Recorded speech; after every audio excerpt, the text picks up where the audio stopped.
कि आप अपने एनर्जी को एक एनर्जाइज फॉर्म में यूज करोगे और आप अपने गोल को अचीव करने के नजदीक चले जाओगे। सबसे मेन चीज ये होता है। तो चलते हैं दोस्त, without any further delay on the white board.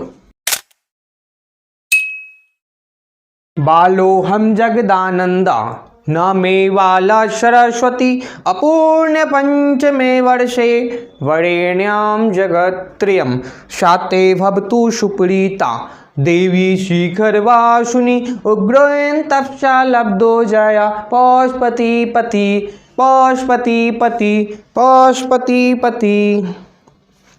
Hello friends, my name is Amarnath Chaudhary and I am teaching to higher level of mathematics. आज के वीडियो लेक्चर में हम सीखेंगे कि हाउ टू स्टडी फास्ट।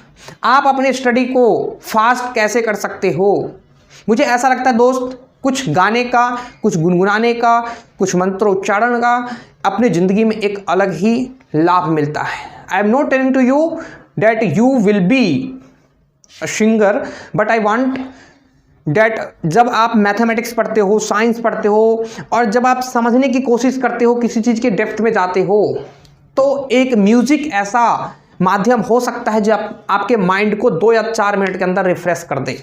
तो हाउ टू स्टडी फास्ट, आप कुछ ना कुछ जब एफर्ट डालते हो, जब आपकी मैथमेटिक्स चलती है, हाई लेवल ऑफ मैथमेटिक्स चलती है, साइंस चलती है, जब आप फिजिक्स, केमिस्ट्री एंड बायोलॉजी के डेप्थ में जाते हो, जब आप उसके एक्सपेरिमेंट के बारे में थिंकिंग करते हो, जब उनके इक्वेशंस के बारे में थिंकिंग करते हो, जब उनके पीरियोडिक टेबल्स के बारे में थिंकिंग करते हो, जब उन चीज़ों के डेप्थ में जाते हो, किसी कॉम्पिटिटिव की प्रिपरेशन कर रहे हो और आपको लगता है कि नियरेस्ट आपके एग्जाम्स आने वाले, चाहे बोर्ड के एग्जाम्स हो, चाहे आपके कॉम्पिटिटिव एग्जाम्स हो, राइट। तो उस समय आप किस तरीके से अपनी स्टडी को थोड़ा फास्ट बना सकते हो। सबसे मेन चीज़ क्या है बेटा, कि मेहनत का कोई एटीट्यूड नहीं है, तो आपको मेहनत करना पड़ेगा, हार्ड वर्किंग। इसका कोई एंटीटोड नहीं है, ये फर्स्ट नंबर में रहेगा ही रहेगा। फास्ट कहने का मतलब ये नहीं होता है कि आप पलक झपके, वो फास्ट वाली बात नहीं होती है, राइट। अगर आपको कोई ऐसा करके कह रहा है कि हाँ जी 12 घंटे की तैयारी जो है आप 1 घंटे में करें, that is wrong, it is not right way, right.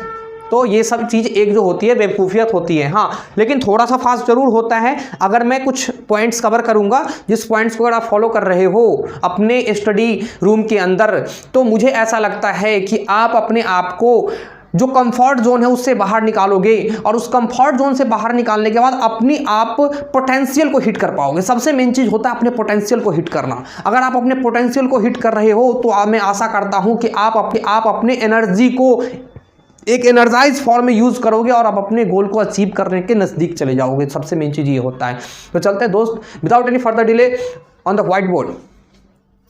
Hard working तो करना ही है सर, इसके अलावा तो, इसके बिना तो कोई ऑप्शन है ही नहीं, राइट। अगर आप हार्ड वर्किंग करने के लिए तैयार हो, अगर आपको ऐसा लगता है कि किसी एग्जाम को फोड़ना है, किसी सब्जेक्ट को फोड़ना है, किसी सब्जेक्ट का बादशाह बनना है, किसी सेक्टर में अपने आप को प्रूफ करना है, तो हार्ड वर्किंग तो करना पड़ेगा। हार्ड वर्किंग का कोई सब्स्टिट्यूट नहीं है। एंड देन सेकेंड में करते बेटा, अगर आप हार्ड वर्किंग कर रहे हो तो क्या वो हार्ड वर्किंग पॉजिटिवली है या नहीं है। तो सबसे मेन चीज़ है, अपने स्टडी रूम के अंदर ध्यान दो। आपके पास कोई स्टडी सेपरेट रूम है या नहीं, उससे मतलब नहीं है, लेकिन एक कोना जरूर तय होना चाहिए। जो यूपीएससी कंप्लीटर होते हैं वो ज़्यादातर बोलते हैं जो मुझे बुक्स बता दो, राइट, और मुझे बता दो कौन कौन सी किताबें पढ़नी है, कौन कौन सी बुक्स पढ़नी है, ठीक है, और एक कोना बता दो और एग्ज़ाम का डेट बता दो, राइट। मैं तैयारी करके दिखाऊंगा। बात समझ में आ रही ना। I mean confidence is need. तो सबसे मेन चीज क्या बेटा, एक कॉन्फिडेंस भी है, ठीक है। कॉन्फिडेंस तो चाहिए सर, पॉजिटिव कॉन्फिडेंस चाहिए। कोई सब्जेक्ट आपकी वीक है, नहीं मजबूत है भाई, क्या बात कर रहे हो, बहुत मजबूत है, बहुत स्ट्रांग है, वो वाला कॉन्फिडेंस नहीं चाहिए साहब। अगर जिस पे कॉन्फिडेंस है उस पे कॉन्फिडेंस है। पॉजिटिव कॉन्फिडेंस का वही मतलब होता है रियलिस्टिक वे।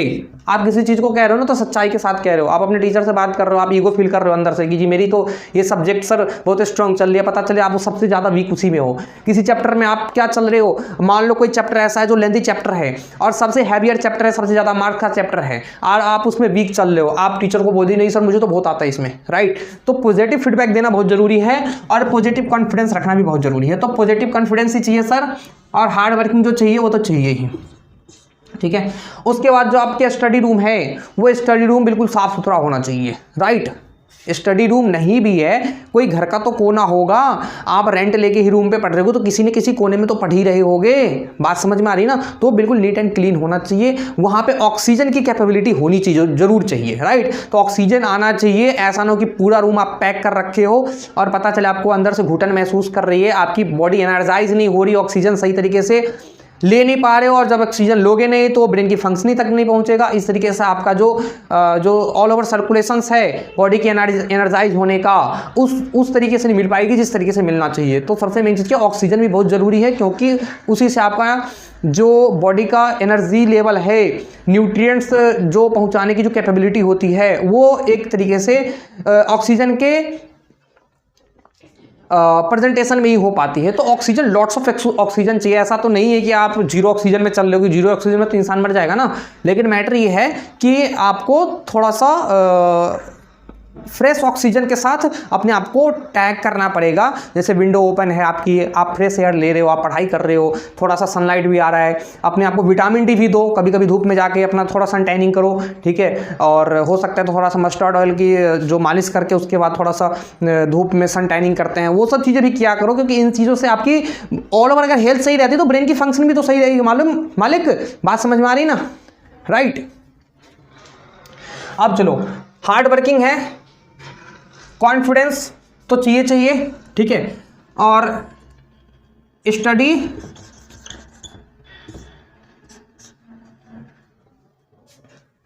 प्लेस,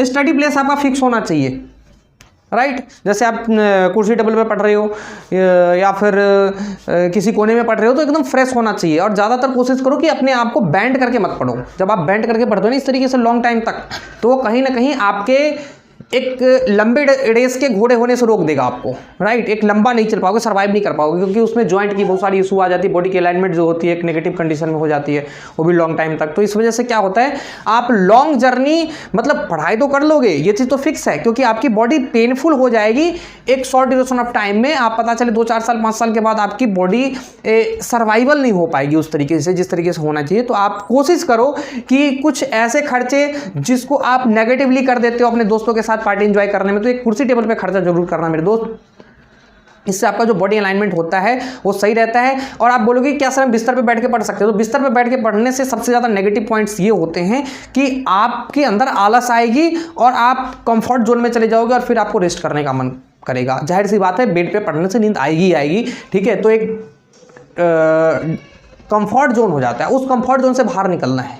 चाहे आप 3 बजे सुबह उठ के पढ़ाई कर रहे हो 3-4 बजे, राइट, या लेट नाइट स्टडी कर रहे हो या अर्ली मॉर्निंग स्टडी कर रहे हो, आप कोशिश करो अपने टेबल चेयर के पास जाके पढ़ाई करने के लिए। तो क्योंकि वहाँ पे क्या होता है कि हर चीज़ आपकी ऑर्गेनाइज होती है, जो बुक्स हैं, मतलब बुक्स वगैरह हैं, नोटबुक्स हैं, है ना। उसके बाद आप जैसे वॉल वगैरह पे नोट्स वगैरह लगा कर रखते हो, ठीक है। तो इस तरीके से वाटर बोतल है, तो आपको ना एक्सक्यूजेज नहीं होता कि भैया करना है तो करना है ना। फिर उसके बाद आपकी बॉडी एक मतलब कंफर्ट जोन से बाहर निकलती है, राइट। तो आपकी बॉडी की अलाइनमेंट वगैरह भी सही रहती है, आप लॉन्ग टाइम तक अपने आप को ड्यूरेबिलिटी रख पाते हो स्टडी के लिए। तो इस तरीके से आप कोशिश करना मेरे दोस्त कि आप अपना एक सेपरेट प्लेस रखो, स्टडी प्लेस, और उसको क्लीन भी जरूर रखो। मान लो अपने टेबल पे आपने 10 बुक्स रख रखी है, ठीक है, वो वैसे काम नहीं चलेगा। स्टडी टेबल पे उतनी बुक्स होनी चाहिए जो आप करंट में स्टडी कर रहे हैं। पता चले 10 किताबें खोल लगे, कभी इधर देख रहे, कभी उधर देख रहे, कभी उधर देख रहे, ऐसा नहीं चलेगा मेरे दोस्त, ठीक है। तो इसमें अपने आप को थोड़ा सा इन्वॉल्व करो, सही करो, ठीक है। हार्ड वर्किंग जरूरी है, कॉन्फिडेंस जरूरी है, लेकिन कॉन्फिडेंस पॉजिटिव होना चाहिए, ओवर कॉन्फिडेंस नहीं होना चाहिए, राइट। स्टडी प्लेस जो है वो क्लीन होना चाहिए। उसके बाद जब इतना कर लेते हो आप, तो 4th में चलते हैं सर यहाँ पे टाइमिंग पे। तो जो टाइमिंग है उस टाइमिंग को किस हिसाब से करना है। जैसे मान लो आप 1 घंटे पढ़ाई करते हो तो 10 मिनट का, अगर मान लो 1 घंटा आप पढ़ाई करते हो तो उस पर 10 मिनट का आप रेस्ट लो, रेस्ट, ठीक है। 1 आवर स्टडी पे क्या करना है सर, 10 मिनट का ब्रेक लेना है। अगर आप 2 घंटे कंटिन्यू पढ़ाई करते हो तो आप 20 मिनट का ब्रेक लो, ठीक है। बात समझ में आ रही है। 3 घंटे का अगर आप कंटिन्यू पढ़ाई करते हो तो आपको आधे घंटे का ब्रेक चाहिए, 30 मिनट का। अब देखो सबसे मेन चीज़ क्या होता है ना, मैं आपको सही बताऊँ, ये 3 घंटे की स्टडी जो है ये हायर कंपटीशन में यूज़ किया जाता है। जैसे 3 घंटे का जो स्लॉट होता है, इतने देर तक जो माइंड को फोकस करने के लिए ना बहुत ही हैवी मैच्योरिटी की ज़रूरत होती है। और ये बहुत ही हायर लेवल कंपटीशन के जैसे यूपीएससी हो गया या फिर आईआईटी हो गया, नीट हो गया, इस तरीके के जो ये कॉम्पिटिटिव एग्जाम्स हैं उसको फोड़ने के लिए बच्चे जो 3 घंटे की जो कंटिन्यूअस वाली स्टडी करते हैं वो उन बच्चों के लिए होता है, खासकर क्योंकि उनकी ब्रेन की फंक्शन इतनी ज़्यादा मैच्योर हो जाती है, उनको इतना देर तक कंटिन्यू एक तरीके से फोकस रख के बैठने का एक जो होता है ना वो विरासत मिली होती है उनके लंबे अरसे से किए गए मेहनत की वजह से, राइट। तो ये चीज़ आप एकदम से एफर्ट नहीं लगा सकते कि 3-3 घंटे विदाउट ब्रेक आप स्टडी करो। तो मैं तो ये मानता हूँ कि 1 घंटे या 2 घंटे, 1 से 1.5 घंटे में मालिक का ब्रेक लिया करो, ठीक है। 10 मिनट 15 मिनट इस तरीके से, मान लो आपका 1.5 घंटे हो गया, राइट, 90 मिनट, तो 90 मिनट के बाद आप 15 मिनट का ब्रेक लो, ठीक है। ब्रेक जरूर लो क्योंकि आपकी ब्रेन की जो फंक्शनिंग होती है उसको थोड़ा सा रेस्ट मिलना जरूरी होता है। आपका पिट्यूटरी ग्लैंड भी थैंक यू बोलता है आपको कि भैया चलो कोई नहीं, हमें आपने थोड़ा सा रेस्ट दिया, हमें अच्छी अच्छी चीज़ें सिखाई भी आपने, और लेकिन आपने क्या किया है, रेस्ट दिया है। और रेस्ट देने का सबसे अच्छा वजह ये हो जाता है कि आप थोड़ा सा हैप्पी फील करते हो, आपकी बॉडी में फिर से थोड़ा सा रिलैक्सेशन आ जाता है, आप फिर से नए सिरे से फिर 1 घंटा 1.5 घंटे या 2 घंटे का जो स्लॉट बना रखे हो उसको आप पूरा कर पाते हो। तो इस तरीके से क्या करो सर कि हर सब्जेक्ट के बीच में और हर घंटे के बीच में 5 मिनट 10 मिनट का ब्रेक जरूर लो आप कंटिन्यूअसली।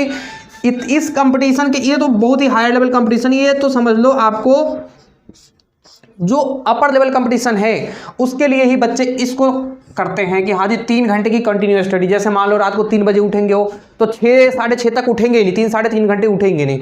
तो वो चीज़ आपको नहीं करना है क्योंकि उनने अपनी ज़िंदगी में बहुत सी ऐसी चीज़ें फोड़ी हैं उनने, क्योंकि वो स्कॉलर स्टूडेंट्स होते हैं ज़्यादातर, ठीक है। तो उनने अपनी ज़िंदगी में इतनी ज़्यादा मेहनत करी होती है जो उसकी हैबिट होती है, राइट। अब मान लो यहाँ से 50 किलोमीटर साइकिल चलाना है तो हर बंदा नहीं चला सकता है ना, बात समझ में आ रही ना। 50 किलोमीटर साइकिल में नहीं चला सकता हूँ, लेकिन मैं उस चीज़ की प्रैक्टिस करूँ। अब मुझे 1 साल के बाद कंपटीशन है तो मैं तो 50 किलोमीटर साइकिल चला लूँगा, क्योंकि मुझे पता है कि 5 किलोमीटर से ही मैं अगर चालू करूँगा तो मैं धीरे धीरे अपना 5, 6, 7 इस तरीके से मैं रोज़ अपना क्या बढ़ाता जाऊँगा, रेंज बढ़ाता जाऊँगा। इस तरीके से मेरी क्या होगी, कैपेबिलिटी डेवलप होगी। लेकिन फर्स्ट डे ही 50 किलोमीटर साइकिल नहीं चला सकते सर, बात समझ में आ रही ना। तो इसी तरीके से क्या है कि आप डायरेक्टली 3 घंटे के रेंज में मत जाओ, आप 1 से 2 घंटे के रेंज में खेलो। पहले 1 घंटे के रेंज में खेलो, धीरे धीरे अपनी मैच्योरिटी को डेवलप करो, फिर 2 घंटे की रेंज में जाओ और हर 1-2 घंटे के बाद 10 से 15 मिनट का ब्रेक लो और उस ब्रेक में अपने माइंड को थोड़ा सा फ्रेश करो। लेकिन मेरे दोस्त याद रख लेना, उस ब्रेक के अंदर मोबाइल नहीं चलाना है। अगर मोबाइल आपने चलाया तो कब आपका 10 मिनट 1 घंटे में चेंज हो जाएगा। आपको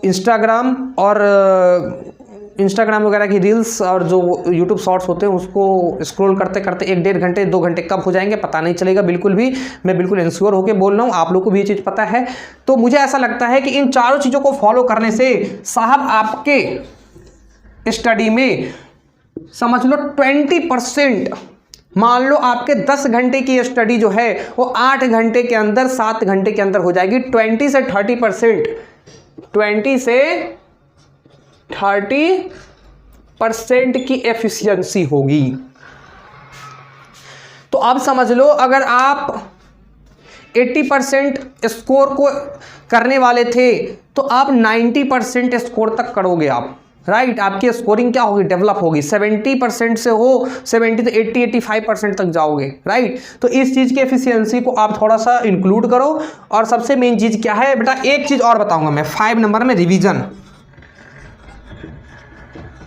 रिवीजन बिना किए ना आप कुछ कर ही नहीं पाओगे सही तरीके से। बताओ, न्यू चैप्टर आप लेते हो, जैसे मान लो आपके कोई सब्जेक्ट है, उस सब्जेक्ट में मान लो 20 चैप्टर्स है, राइट। तो 20 चैप्टर हैं, 20 चैप्टर को आप जब पहला पढ़ते चले जाते हो और मान लो आप 5th चैप्टर पे आ गए, 1st, 2nd, 3rd, 4th, आप 5th चैप्टर पे आ गए, आप ना 1st चैप्टर के लिए रिमाइंड करना कि आप उसमें से 20%, 30% या 40% बातें भूल चुके होते हो, राइट। कई बार तो ऐसा होता है कि बच्चे 70-80% तक उसकी मतलब कंसेप्ट भूल जाते हैं। तो इसलिए बेटा बीच बीच में रिवीजन करो, संडे को प्रायोरिटी दो रिवीजन के लिए। किसको? संडे को ना मेरे हिसाब से आप बैकलॉग लो, ठीक है, जो पीछे जो छूटा हुआ है उसको पूरा करो और उसके बाद रिवीजन पे ध्यान दो कि भैया हम संडे को कोई नई चीज़ नहीं पढ़ेंगे, पुरानी चीज़ को रिवीजन करेंगे। सिंपल सी बात है, नई चीज़ को नहीं लेंगे, पुरानी चीज़ों का रिवीजन करेंगे। रिवीजन बहुत इंपॉर्टेंट है क्योंकि पेपर में 4 दिन पहले रिवीजन नहीं किया जाता है, ये चीज़ ध्यान रख लेना। अगर आपको ऐसा लगता है कि आप कंफर्ट जोन से बाहर निकलो तो आप रिवीजन करने की आदत जो है स्टार्टिंग से ही डाल लो। हर संडे को, हर वीकेंड पे आप क्या करोगे, रिवीजन करोगे। रिवीजन करने से जो आपकी स्ट्रेंथ बन सकती है वो आपको कोई और मतलब प्रोग्रामिंग दे ही नहीं सकता, ठीक है। तो ईयर के लास्ट में रिवीजन करने का मौका मत दो अपने आप को।